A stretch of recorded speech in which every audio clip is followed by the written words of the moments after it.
What would you do if you had all the power in the world at your very fingertips? One of the most powerful positions throughout history was the role of the Emperor of China. This position came with the chance to do anything you wanted.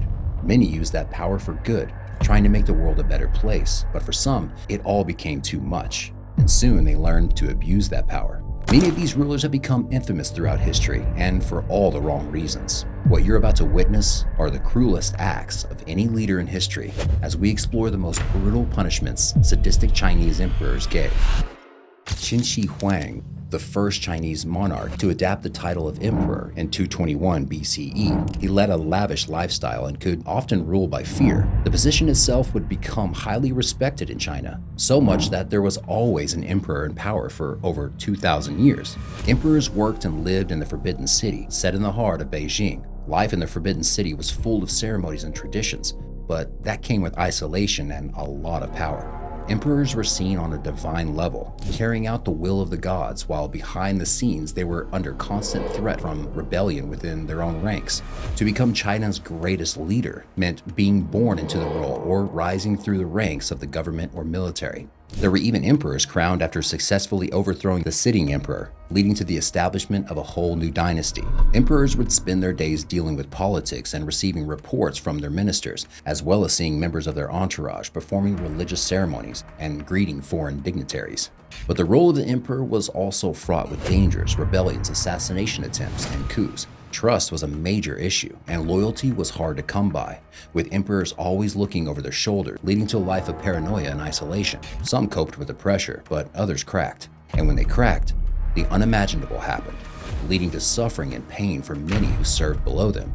Sometimes they took their frustration out on those closest to them, even their own family members. So here's a closer look at some of the worst, the Chinese emperors who became so entangled in paranoia that they did the most unspeakable savage acts.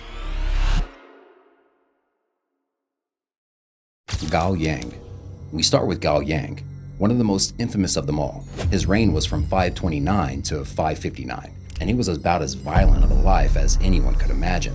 He started off well, strengthening China's military might, lowering taxes, and becoming a popular and respected leader. That wasn't until he became a drunk.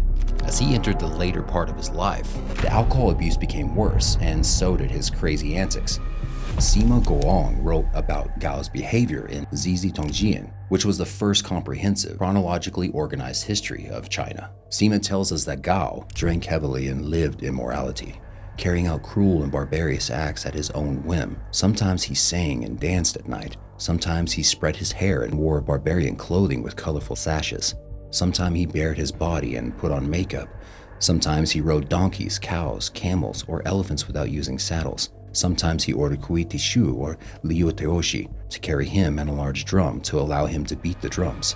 He went from statesman to madman, and his reign of terror would leave the Forbidden City running with blood. He had an insatiable appetite for women, which became so bad he even entered into an affair with his sister-in-law. He felt so strongly for her that he even ordered her ex-lover to commit suicide. You would think this would satisfy him, but it didn't. Gao Yang soon grew bored of his new lover and had her executed. But he didn't stop there. He then had her leg removed and made it into a fiddle, which he would play around the palace.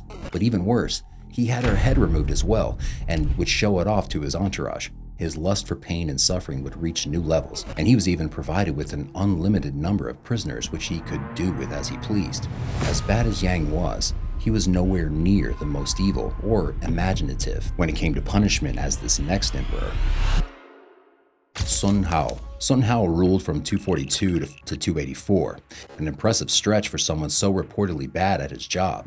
He was completely mad, and the power didn't help his state of mind. Not only was he a terrible ruler, but he was also a maniac. Like many emperors, he started out well, lowering taxes and trying to stamp out corruption in his own court. His rule took a downward spiral when his lust for women and death took over. Hao wanted the most beautiful women in all of China for himself, and he would even order the daughter of his own officials to stand before him so he could decide whether he wanted them for himself. The women he kept in his company were well protected, so much that when one of Hao's officials, Qin, scalded the slave of one of his lovers, he had the official's head chopped off with a red-hot saw. His appetite for alcohol was almost as bad as his appetite for women. It had been written that he didn't just encourage drinking at his parties, he insisted on it. It was said that the last emperor of Western Wu, Sun Hao, encouraged his ministers to drink liquor to the point of drunkenness at his banquets. If members of his entourage were seen refusing to drink, they could lose their heads or be thrown into the river, unless Hao took pity on them, but only after horribly mutilating their faces. According to one story, when a young lieutenant failed to save his injured commanding officer, Hao ordered his men to cut out the lieutenant's internal organs and then eat them. But if you thought what he did to his officials and his men was bad, then what he did to his sons will shock and appall you.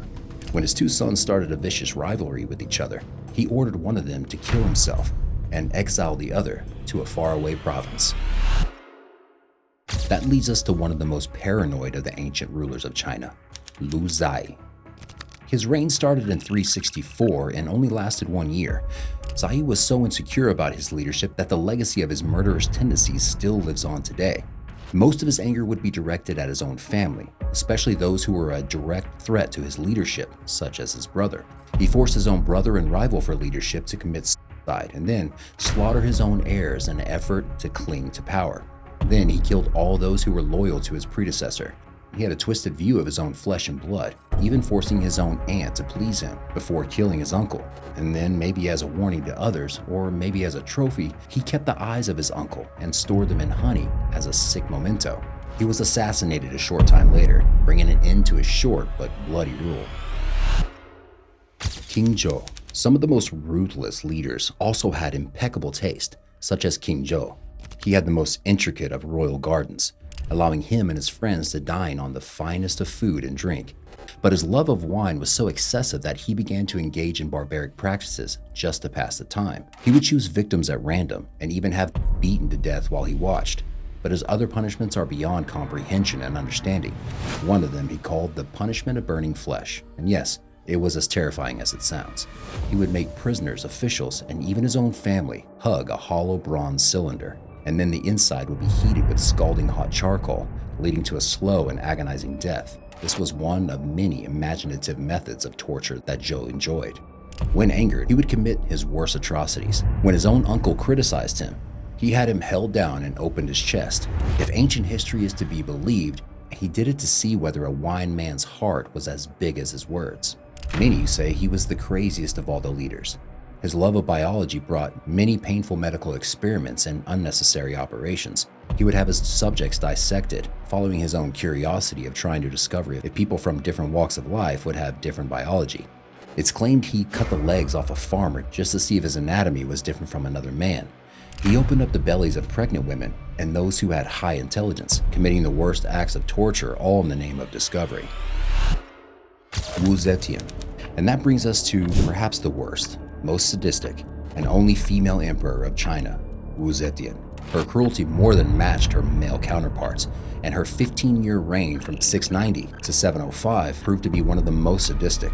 It began with her rise to power. To marry the emperor, she would murder her own child and blame Empress Wang. She drowned Wang in a pool of wine and then murdered the emperor, who was now her husband. This left a door open for her to take over, and she would rule it in the most cruel way. But that wasn't enough for her to feel secure in her reign. She set to work on destroying her enemies, one by one. In total, she wiped out 15 family bloodlines in just 1 year. She even ordered many of them to take their own life while she watched. To remain in power, she had a small army of secret police. They would spy on anyone they considered a threat, using a network of informants to keep her in the loop. She would even engage in affairs with religious leaders, one of whom would declare her the next reincarnation of Buddha. One remarkable difference between Zetian and other emperors is that she managed to complete her reign, giving up her throne in 705. Some of China's emperors were so unruly and so out of control that they were eventually taken out of the picture. This is where Emperor Lu Yu enters the frame. Lu Yu, he inherited his throne from Emperor Ming in 472. Immediately after taking the throne, his entourage realized he was insane. There was an attempt to overthrow him by his cousin, but ultimately Yu's army won, and he would go on to a tyrannical raid. Animals, people, no one was safe when Yu got a thirst for blood.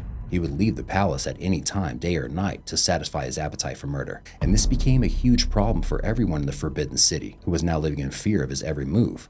His guards were so terrified of his outburst that instead of guarding the palace gates at night, they simply left them open. This allowed you to come and go as he pleased, but this also left the palace open to attack.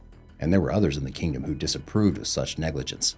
One of his most trusted aides devised a plot to kill him, but before he could carry it out, he was discovered and executed for his disloyalty. But Yu's madness did not stop there, and his behavior was becoming more unusual as his reign went on. He watched one of his generals sleep and became so intrigued with his belly button, he took a bow and an arrow and aimed it at the general's stomach. He would have shot General Chao, but was stopped by one of his attendants.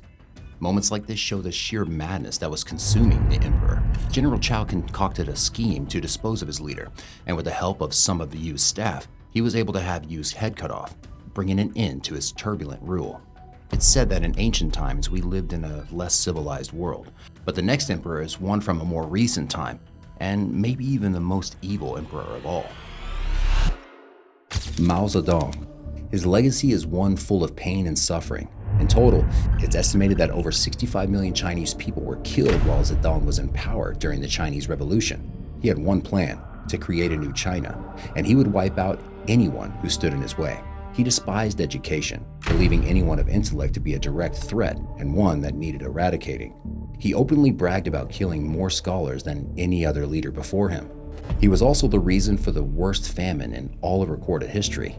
Thanks to his terrible farming practices and unequal distribution of food around the country, between 1959 and 1961, up to 40 million innocent civilians were killed due to lack of food. Each of these leaders had shown a complete lack of empathy for human lives. The very position of emperor itself brought more responsibility than many could cope with, which might help to explain their crazy actions. Imagine yourself in a position of such power, with the ability to change or even end lives at the snap of a finger. How would you cope with that kind of pressure in your life? Let me know what you think in the comments, and don't forget to like, subscribe, and turn on those notifications so you can keep up with every chilling case.